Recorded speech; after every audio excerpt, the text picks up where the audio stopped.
తాకట్లో ఉన్న మీ బంగారాన్ని విడిపించి ఆ రోజు ఆన్లైన్ రేటుకి కొంటాం. Sharma gold company.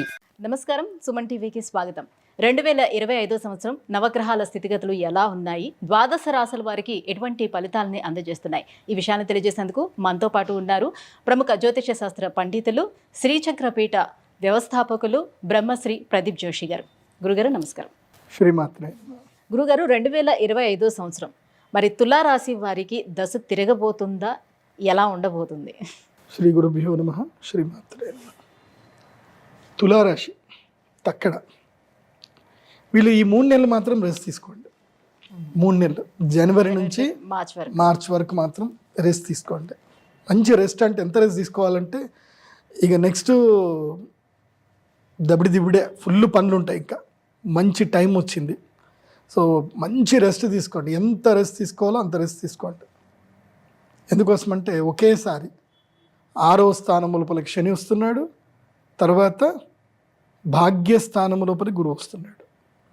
సో శని గురువులు ఇద్దరు కూడా కలిసి వస్తున్నారు. 12 ఏళ్ల తర్వాత 12 ఏళ్ళకు ఒక్కసారి మాత్రమే గురువు భాగ్యంలోకి వస్తాడు, అంటే అదృష్ట సమయం. సో మీ లక్ టైంని చెక్ చేసుకునే టైం ఇదే. అది కాకుండా శత్రుస్థానము లోపల 6వ స్థానములో శని వస్తున్నాడు. అప్పులు తీర్చుకునే టైం ఇది. శత్రువులు, రోగములు, రుణము, దుఃఖము, అపశయ్య, పీడ, నష్టము, కష్టము ఇవన్నీ కూడా దూరం అయ్యే టైం ఇదే. కానీ దూరం అవ్వాలంటే మీరు మెంటల్గా ప్రిపేర్ అవ్వాలి. మీరు యాక్సెప్ట్ చెయ్యాలి. కొన్ని ఓటమిని యాక్సెప్ట్ చెయ్యాలి. సారీ చెప్పడం నేర్చుకోవాలి. సారీ చెప్పలేదా శని ఏం చేయలేడు. ఎందుకోసమంటే మనం ఎక్కడ పట్టుకోవాలి, ఎక్కడ వదలాలి ఇది తెలుస్తేనే జీవితం. పట్టుకునేది పట్టుకోవాలి, వదలాల్సింది వదిలేయాలి. ఇప్పుడు నా జీవితంలోనే ఒకటి జరిగింది. మేము ఒక చోట నేను వదిలేసుకోవాల్సి వచ్చింది. నేను ఏది ఒక భూమి అమ్మాలి. ఆ భూమి అమ్మాలంటే మా పాలి వాళ్ళు ఎవరైతే ఉంటారో వాళ్ళకి నేను డబ్బులు ఇవ్వాల్సిందే. వాళ్ళు 25 లక్షలు డిమాండ్ చేశారు, వాళ్ళకి ఇవ్వాల్సిందే. నేను ఇవ్వకుండా కోర్టుకు వెళ్తే నేను గెలవచ్చు, నా దగ్గర ఉంది, నేను గెలవగలుగుతాను. కానీ నేను గెలవడానికి నాకు 8 ఏళ్ళు టైం పడుతుంది. సివిల్ కేసు కదా, 8 ఏళ్ళు పడుతుంది. ఆ 8 ఏళ్ళకి నేను 25 లక్షలు నేను 8 ఏళ్ళు క్యాలిక్యులేషన్ చేసుకుంటే నేను ఆ రైట్ టైంలో కనుక దాన్ని వదిలేసుకొని నాకు వచ్చిన డబ్బుతో నేను బయటపడితే, నాకు అప్పుడే తెలుసు, నాకు మా నాన్న చెప్పాడు, అది వదులుకొని నేను బయటపడితే నేను నెలకి 25 లక్షలు సంపాదిస్తాను అని నాకు తెలుసు. కాబట్టి నేను వదిలేసుకున్న 25 లక్షలు, రా వచ్చి తీసుకొని పో, నీది కాకపోయినా తీసుకొని పో, నేను వదిలేస్తున్నా అని చెప్పి వదిలేసుకున్నా. బయటపడ్డా, నెలకి 25 లక్షలు సంపాదించే స్థాయికి వచ్చా. అలా రావాలి అని అంటే కొన్ని వదులుకోవాలి. మెయిన్గా ఈగో వదులుకోవాలి. అన్నదమ్ముల మధ్యన వ్యవహారంలో ఏమైనా ఉంటే వదులుకోవాలి. ఇప్పుడు చాలామంది జీవితంలో ఇప్పుడు ఎవరైనా పల్లెటూర్లలో వాళ్ళ భూములు అమ్ముకొని వాళ్ళు సిటీకి వస్తారు. వాళ్ళు అక్కడ అన్నదమ్ముల మధ్యన కొట్లాట్లు అవి ఉంటే కొంతమంది ఏంటంటే వాళ్ళు ఊరు వదలరు. ఆ ఊర్లో కావాలంటే పొలం నాకు ఇచ్చేసి నేనే ఉంచుకుంటా, నీకు డబ్బులు ఇస్తా పో, ఊరు నుంచి వెళ్ళిపోమంటారు. కానీ అట్లా ఊరు వదిలి సిటీకి వచ్చి హైదరాబాద్లో ల్యాండ్లు కొనుక్కొని కోటీశ్వర్లు అయిన వాళ్ళు ఉన్నారు. ఇప్పుడు పల్లెటూర్లలో ఉన్న వాళ్ళు అట్లాగే ఉన్నారు, కానీ ఇక్కడ కోటీశ్వర్లు అయ్యారు. సో పట్టింపులు, చాదస్తాలు పట్టించుకున్న వాళ్ళు అట్లాగే ఉంటారు. పట్టింపులు, చాదస్తం ఏది లేదు. సమాజంతో మోడరేషన్గా ముందుకెళ్ళడం వాడే సక్సెస్ అవుతాడు. So it's time to change. Mentality change అవ్వాలి, వే ఆఫ్ థింకింగ్ చేంజ్ అవ్వాలి, వే ఆఫ్ పర్సెప్షన్ చేంజ్ అవ్వాలి. ఇది బాగా గుర్తుపెట్టుకోండి. అండ్ మెయిన్గా బిజినెస్ మెంటాలిటీకి బాగా అలవాటు పడిపోవాలి.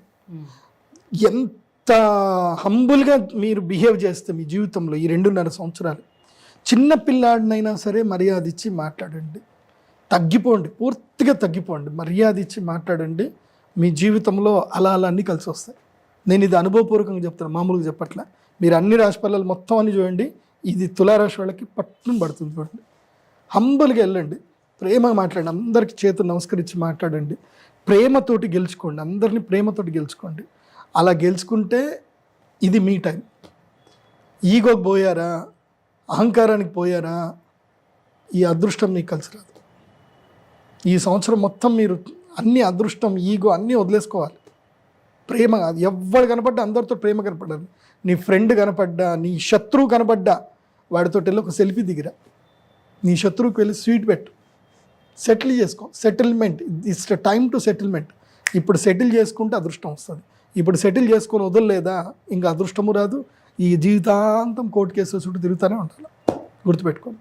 మరి ఎలాంటి పరిహారాలు పాటించుకోవాల్సిన అవసరం ఏమైనా ఉంటుందో వీళ్ళకి? ఎందుకోసం అంటే ఇది లైవ్ ఎగ్జాంపుల్ చెప్తాను. ఈ మధ్యన ఒకటి జరిగింది, ఒక ఇష్యూ జరిగింది. ఆ ఇష్యూ జరిగినప్పుడు ఇమీడియట్లీ పోయి ఆ పిల్లాడు పడిపోయాడు, వాళ్ళ అమ్మ చనిపోయింది. అది జరిగిన నెక్స్ట్ డేనే పోయి టీం అంతా కూడా కలిసి అలాగ అప్పుడే ₹1,00,00,000 ఇచ్చేసిండి మాట్లాడించుంటే ఇంత పంచాయతీ అయ్యేది కాదు. దాన్ని చినికి పెద్ద చేసి పెట్టుకున్నారు. పవన్ కళ్యాణ్ కూడా అదే చెప్పాడు కదా, పెద్ద చేసి పెట్టుకున్నారు. ఏమైంది? ఇంకా పోయింది, ఇటు పరువు పోయింది, ఇటు మెంటల్ టెన్షన్ అయింది, అన్నీ అయ్యి. అదే చెప్తున్నా, సేమ్ ఇదే ఎక్స్పీరియన్స్ మీకు. గోటితోటి పోయేదని గొడ్డల దాకా తెచ్చుకోవద్దు. ఇప్పుడు పోతుంది, గోటితోటి అన్నీ పోతాయి. సెటిల్ చేసుకోండి తులారాశి. సో మీకు పరిహారాలు ఏమిటంటే కనుక, ఎస్, మీకు వసంత పంచమి, అక్షయ తృతీయ, ఇవి 2 అదృష్ట యోగ సమయాలు. ఎందుకోసమంటే మీరు నెగిటివ్ వదిలేసుకొని పాజిటివ్లోకి ఎంటర్ అవుతున్నారు కదా. సో పాజిటివ్లోకి ఎంటర్ అవ్వాలంటే you should invite the positive. So మీ శరీరంలో ఉన్న నెగిటివ్ అంతా పోవాలి అని అంటే మీరు యజ్ఞక్రియ చేయాలి, తంత్ర సాధన చేయాలి. రాజశ్యామల, కమలాత్మిక, ఇవి 2 చేసుకోవాలి, తప్పకుండా చేసుకోండి. నేను చెప్తున్నా కదా, మీరు బాగుపడతారు. తులారాశికి ఇది 12 ఏళ్ల తర్వాత అదృష్ట సమయం. ఇది మళ్ళీ రాదు, ఇంకా యూటిలైజ్ చేసుకోవాలి. గురుగారు, ఈ 2025 సంవత్సరం తులారాశి వారికి ఎలా ఉండబోతుందని వివరాలు తెలియజేసినందుకు ధన్యవాదాలండి. శ్రీమాత్రే.